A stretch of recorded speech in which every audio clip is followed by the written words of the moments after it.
Students, देखिए आगे का जो उदाहरण है कौन सा, तो प्रैक्टिस सेट 7.1। अब इस एग्जांपल में एक सारणी दी है, कुछ जानकारी दी है और जानकारी के आधार पर ये सारणी क्या करनी हमें पूर्ण करनी है। तो क्वेश्चन है कि सेव का मूल्य तथा सेवों की संख्या में प्रत्यक्ष विचरण है, इस आधार पर निम्नलिखित सारणी पूर्ण कीजिए। तो यहाँ पे स्टूडेंट आपको पता चल रहा होगा कि ये प्रत्यक्ष विचरण का उदाहरण है या नहीं है। तो कैसे है, क्योंकि अगर सेव की संख्या 1 है तो उसका मूल्य जो है वो 8 रुपए है। अब यहाँ पे मूल्य रुपए में नहीं दिया है या फिर कुछ भी हो, तो यहाँ पे हमें सिर्फ देखना क्या है कि अगर सेव की संख्या 1 है तो उसका मूल्य 8 है।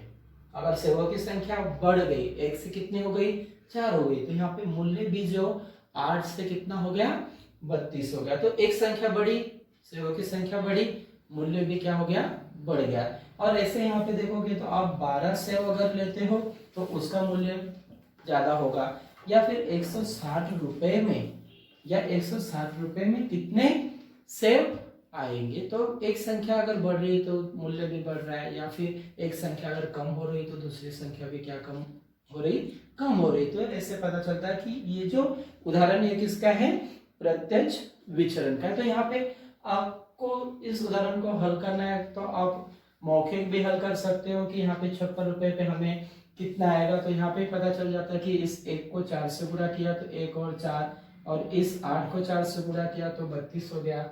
वैसे ही यहाँ पे इस ये नीचे की संख्या दी है, तो ये 1 के लिए जो है उसी को देखना है। तो ये 8 है, तो 8 सते 56, तो ये ऊपर भी हमें 1 को 7 से गुणा करेंगे तो यहाँ पे 7 हो जाएगा। फिर इस 1 को 12 से गुणा करने पर यहाँ पे 12 आएगा, तो 8 को भी किससे गुणा करना पड़ेगा, 12 से करना पड़ेगा। फिर इस 8 को किससे गुणा किया कि ये 160 हो गया, 20 से, तो ऊपर भी हमें 20 से गुणा करना होगा। तो मतलब 20 सेव अगर हम लेते हैं तो उसका मूल्य कितना हो जाएगा, 160 हो जाएगा। तो इससे क्या पता चल रहा है कि ये उदाहरण प्रत्यक्ष विचरण का है। अब इसे हल करने की विधि कैसी होगी, अब ये तो ओरली हम लोग यहाँ पे देख लिए कि टेबल में कैसे हम लोग ओरली भरेंगे, लेकिन हल कैसे करना है। तो यहाँ पे सेव का मूल्य क्या दिया हो गया हमें, सेव का मूल्य तथा सेवों की संख्या में प्रत्यक्ष विचरण है। अब मूल्य क्या है, y, इसलिए हम लोग यहाँ पे पहले क्या लिखेंगे, y। ये आपको याद रखना है कि दो चीजों में प्रत्यक्ष विचरण है, लेकिन पहले कौन सा है। तो यहाँ पे x नहीं, संख्या और मूल्य नहीं दिया, तो मूल्य और सेव की संख्या में प्रत्यक्ष विचरण है, इसलिए y, और ये समानुपात का चिन्ह, और यहाँ पे प्रत्यक्ष विचरण है इसलिए ये डायरेक्ट क्या हो जाएगा, x। तो इसी को हम लोग पढ़ते हैं, ये गणितीय रूप हो गया इसका। जैसे हमने पहले उदाहरण में देखा गणितीय रूप में रूपांतरण करना, तो ये हमने यहाँ पे किया। तो अब आपको समझ गया होगा कि इस चिन्ह को हटा के यहाँ पे एक स्थिर पद जो k है वो लेना है हमें।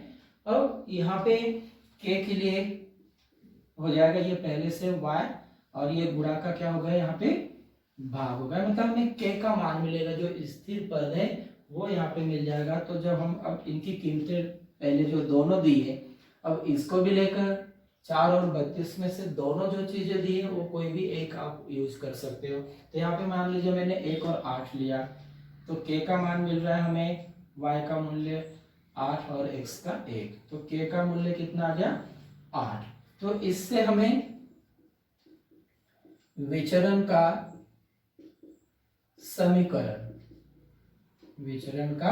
समीकरण बन जाएगा, y बराबर ये k का मान आ गया 8 और ये x। अब इसी समीकरण में जो भी कीमत दी होगी आपको क्या करना होगा, लिखना होगा। जैसे अगर मैंने यहाँ पे 4 लिया x का मान, तो देखिए 8 और 4 का गुणा, y का मान बराबर क्या आएगा, 32 आएगा। अब यहाँ पे y का मान दिया हुआ है, जो यहाँ पे रिक्त स्थान हमें भरना है, वहां पे y का मान कितना है, 56 है, और x का मान नहीं है यहाँ पे।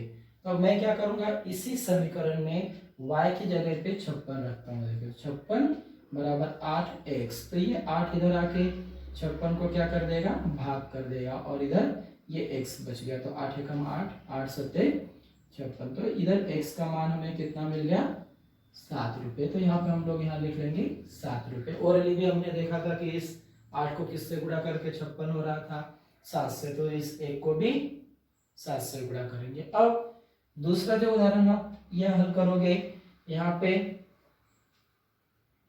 सेकेंड, तो आपको यहाँ पे सेकेंड में x का मान दिया हुआ है, तो हम लोग लिख लेंगे x बराबर 12, तो y बराबर कितना, मीन्स ये कीमत।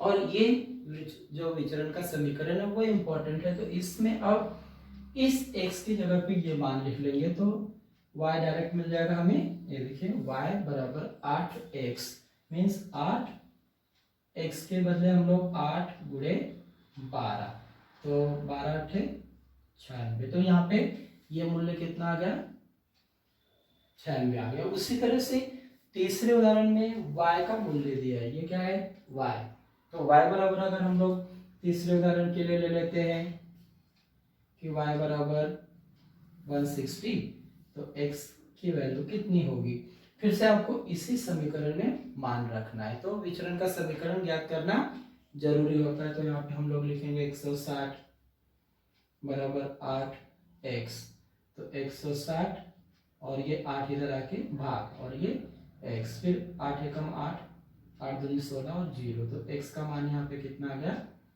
20 आ गया। तो इससे पता चलता है कि यहाँ पे जो x है वो कितना आ गया, 20 हो गया। तो इसी तरह से ये उदाहरण हल करके मैंने बताया, आप ऑलरेडी इस सारणी को पूरी कर सकते हैं, लेकिन जैसे ये अब तीसरा उदाहरण लिखा है मैंने, तो इसे पूरी विधि से आपको लिखना पड़ेगा, जिसमें विचरण का समीकरण बनाना पड़ेगा, फिर तीसरी जो कीमत दी होगी जिसकी भी, वो रखकर विचरण के समीकरण में ही रखना। जैसे इसमें ये विचरण का समीकरण आया था y बराबर 8x, कैसे आया था, तो ये गणितीय रूपांतरण, इस चिन्ह को हटा के k बराबर इधर, तो k का मान लाकर फिर से वो ऊपर k की जगह पर रखकर जो आएगा वो विचरण का समीकरण होगा। तो ऐसे इस उदाहरण में हम लोग देखते हैं इसे हल करने की विधि। अब यहाँ पे डायरेक्ट क्या है, हमें गणितीय रूपांतरण में ही दिया हुआ है यम और यन में प्रत्यक्ष विचरण, इसको हम कैसे पढ़ेंगे, यम और यन में प्रत्यक्ष विचरण है या समानुपात में है। अब ये चिन्ह हटाने के बाद क्या होगा, बराबर का चिन्ह और के और यन इनका गुणा हो जाएगा, और फिर हमें के की कीमत के लिए यम और ये यन इधर आके यम बटे यन हो जाएगा। अब इसमें दोनों कीमतें दी है, यम बराबर यन बराबर, और ये तीसरी कीमत है, तीसरी कीमत हमें आगे लगेगी। पहले जो दोनों कीमत दी है, यम बराबर कितना है, 154 है, यन का मान 7 है, तो यहाँ पे हम लोग 7 एकम 7, 7 दूनी 14, एक और ये फिर 14 हो गया, 7 दूनी 14, मतलब के का मान हमें कितना मिला, 22 मिला। अब ये मान हम लोग क्या करेंगे, ये जो के का मान है के की जगह पर रखकर विचरण का समीकरण लिखेंगे हम लोग। तो विचरण का समीकरण क्या आ जाएगा, यम बराबर के का मान यहाँ पे आया 22 और ये यन, ये मेन हो गया। अब इस समीकरण से आप कितने भी मान, कोई भी मान यम का दिया होगा, यन का दिया होगा, कोई भी ज्ञात कर सकते। तो आपको यहाँ पे क्वेश्चन क्या पूछा है, यम का मान ज्ञात कीजिए, और यन कितना लेना है, अब 14 लेना है, ये दो हो गए।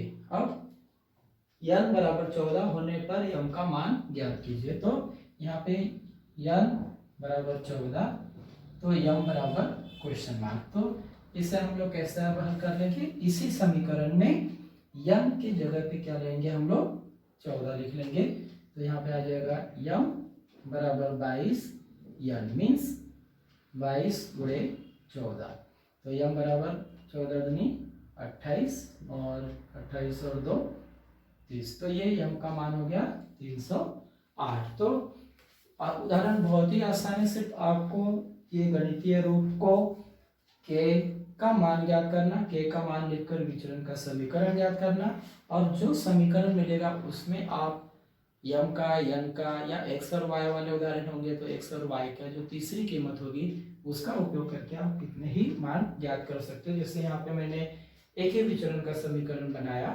और जितने टेबल दिए थे सभी कीमतें यहाँ पे लिखकर उनकी कीमतें निकाल ली है।